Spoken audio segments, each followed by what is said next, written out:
Agradecidos a Dios por esta nueva oportunidad de poder continuar con nuestros estudios bíblicos del libro de los Hechos de los Apóstoles, conocido también como el libro de los Hechos del Espíritu Santo.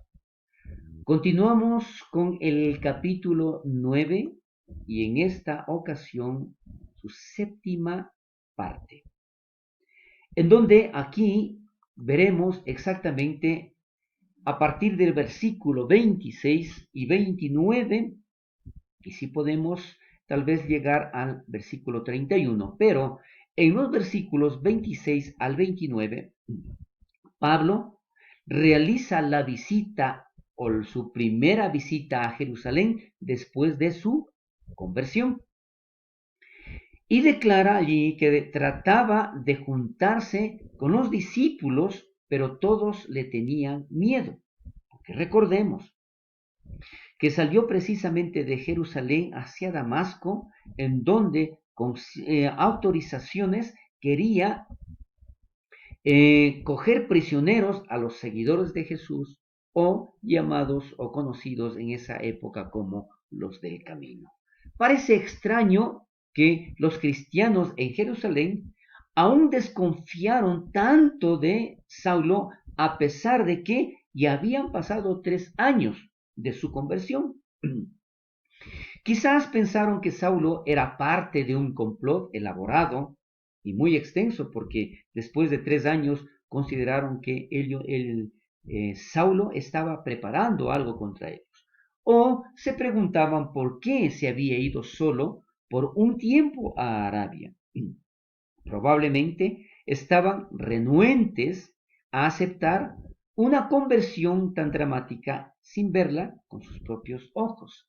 Y declara la palabra de Dios y dice esta frase, no creyendo que fuese discípulo. Entonces, ellos dudaron hasta el último momento que, a pesar de haber pasado 3 años, él no había experimentado esa conversión.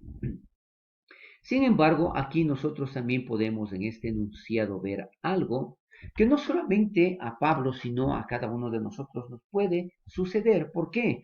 Luego de nuestra conversión, hemos también sufrido ciertas persecuciones, pero sobre todo rechazo. Rechazo de nuestros amigos, rechazo de nuestros familiares, no aceptando esa conversión. Y en este caso, algunas personas, después de haber pasado todas las dificultades, persecuciones o intentos de asesinato, como pasó Saulo, y luego, al no ser aceptado por los cristianos, probablemente, ¿no es cierto?, pasaría por su mente el renunciar a seguir predicando a Jesús o a seguir en el camino. Pero el hecho es de que en el caso de Saulo, tenía en esa conversión que él experimentó, también fue transformado su corazón, que cuando él comenzó en la persecución decía que, ¿no es cierto?, estaba lleno de odio, de celo. Pero hoy vemos que el corazón de Saulo está lleno de amor por Jesús y por los seguidores a Jesús. Sin duda, le dolió ese rechazo que él experimentó de los discípulos de Jerusalén, pero ellos recordaban a los cristianos que Saulo había perseguido y matado. Por lo tanto, había una supuesta buena justificación para el rechazo de Saulo. Entonces, Dios prepara personas como lo hizo con Ananías, ahora con Bernabé. Tomándole, lo trajo a los apóstoles, declara allí en la palabra de Dios. Entonces, gracias a Dios por personas como Ananías y Bernabé, quienes dan la bienvenida a personas como Saulo, a la familia de Dios, con una simple pero sincera amistad. Bernabé, en ese sincero sentimiento, extendió el amor de Jesús hacia Saulo. Y como Pablo, posteriormente, escribiría en su primera carta a los Corintios, en el capítulo 13, que habla precisamente del amor, pero específicamente en el versículo 7, dice que el amor todo lo cree. Es allí, ¿no es cierto?, cómo se iba desarrollando esa transformación de este hombre. Estaba con ellos en Jerusalén y entraba y salía. ¿Qué nos quiere decir con esto? Que después de sentir el rechazo, poco a poco sintió que le estaban aceptando a Saulo de Tarso y tenía cierta confianza ya para movilizarse. Pero relata Pablo en la carta a los Gálatas capítulo 1 versículo 18, en donde dice que él escribió en este primer viaje a Jerusalén, después de su conversión, se quedó con Pedro por únicamente 15 días. También escribió que nunca tuvo una audiencia con todos los apóstoles, viendo solo a Pedro y a Jacobo, o conocido también como Santiago Jacobo, el hermano de Jesús. Esta vez con los apóstoles en Jerusalén fue muy importante, desde luego, porque finalmente le dieron la bienvenida a Saulo a la familia de los seguidores de Jesús. Pero Pablo señaló la naturaleza limitada de su tiempo con los apóstoles en Jerusalén, para de esta manera mostrar claramente que no recibió su evangelio de otros apóstoles. Él recibió el evangelio directamente de Jesús. Aunque sin duda fue bendecido y beneficiado por este tiempo, él recibió su mensaje por revelación directa de Jesús en el camino a Damasco. Por lo tanto, también Lucas aludió a esto cuando escribió de la siguiente manera. Les contó cómo Saulo había visto en el camino al Señor, el cual le había hablado. Entonces, los apóstoles sin duda se regocijaron de que ellos y Saulo tenían exactamente el mismo mensaje y dado por el propio Jesús. Más adelante vemos adicional que dice que Pablo o Saulo hablaba denodadamente en el nombre de Jesús.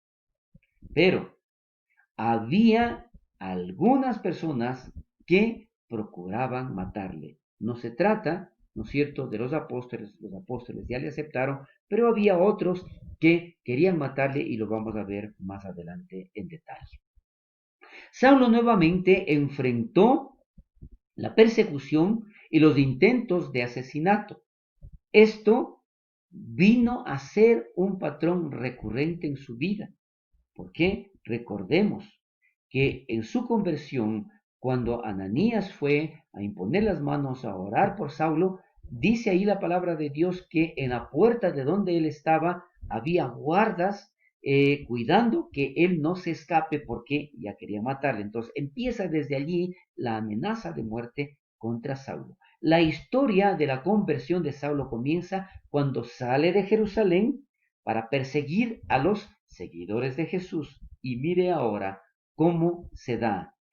Al retorno a Jerusalén, después de su conversión, él regresa a Jerusalén como perseguido, al ser un seguidor de Jesús. Cómo Dios cambia todo esto. Más adelante, en el versículo 30, Pablo visita a Jerusalén, pero hay otros detalles. Dice, le llevaron hasta Cesarea y le enviaron a Tarso. ¿Por qué realiza todo esto? Declara allí, en este enunciado, para su propia protección. Los cristianos en Jerusalén le enviaron a Tarso. Y allí pasa aproximadamente entre 8 y 12 años para nuevamente retomar el ministerio prominente que Dios le había dado, siendo enviado como un misionero de la iglesia en Antioquía. En aquel momento sería nuevamente Bernabé quien busca a Saulo, recordando que existía una fuerte y sincera amistad con Saulo de Tarso. Era Saulo de Tarso, recordemos aquí un poquito la historia de quién era este hombre. Era Saulo de Tarso el joven exitoso y enérgico rabino que defendía su creencia. Después fue Saulo el perseguidor cuando iba a Damasco. Luego Saulo el ciego cuando hubo la visión de Jesús en el camino a Damasco. Después vino a ser Saulo el convertido cuando actuó ahí directamente por disposición de Dios con Ananías. Y después Saulo el predicador cuando regresa a Jerusalén. Pero antes de llegar a ser apóstol Pablo, pasó entre los 8 y 12 años, que ya lo mencionamos anteriormente, como Saulo el desconocido. Pero indicando que estos no fueron años perdidos, fueron años buenos y necesarios para la preparación de Pablo, en donde iba a ser usado poderosamente por nuestro Dios. Recordemos también este lugar, Tarso era una de las grandes ciudades del mundo antiguo, con un excelente puerto y locación estratégicas en las rutas de comercio. Y es allí donde específicamente se conocía como una ciudad universitaria, ciudades educativas del mundo mediterráneo. Es importante ver aquí cómo realmente, ¿no es cierto?, Dios permitió que vaya a ese lugar a prepararse para la misión que tenía encomendada por Dios. La salud de las iglesias en toda la región declara ya acá más adelante en el versículo 31. Y vemos, dice que la palabra de Dios, entonces las iglesias tenían paz por toda Judea, Galilea y Samaria, y eran edificadas andando en el temor del Señor, y se acrecentaban fortalecidas por el Espíritu Santo. Aquí nosotros podemos ver cómo crecía la iglesia en los diferentes lugares, pero las iglesias que fueron mencionadas en Judea, en Galilea y en Samaria, dice que empezó con un hombre celoso respirando aún amenazas y muerte contra los discípulos del Señor, que lo relata en precisamente este capítulo 9 de Hechos, en el versículo 1. Pero Dios fue más que capaz de convertir esta terrible amenaza en gran bendición. Ahora Lucas muestra que la obra de Dios no solo continuó, sino que fue fuerte a pesar de la gran oposición que se produjo contra ella. En Galilea, precisamente, en el libro de Hechos, no nos dice nada sobre la plantación de iglesias en Galilea. No sabemos quién comenzó estas iglesias, cómo lo hicieron o todas las grandes obras de Dios que se hicieron en estas iglesias nuevas. Esto nos recuerda que Hechos es solamente una historia parcial de la obra de Dios durante este periodo. Y vemos aquí, las iglesias tenían paz, es lo que declara la Biblia. Esto no significa que toda persecución había parado, significa que tenían paz en medio de la persecución. Por lo tanto, en estas iglesias vemos que al final de Hechos, en el versículo 31, en el que estamos viendo, llegamos a una encrucijada histórica importante de Hechos. Hasta aquí nosotros vamos a quedarnos y vamos a ver en forma más detallada en la siguiente semana.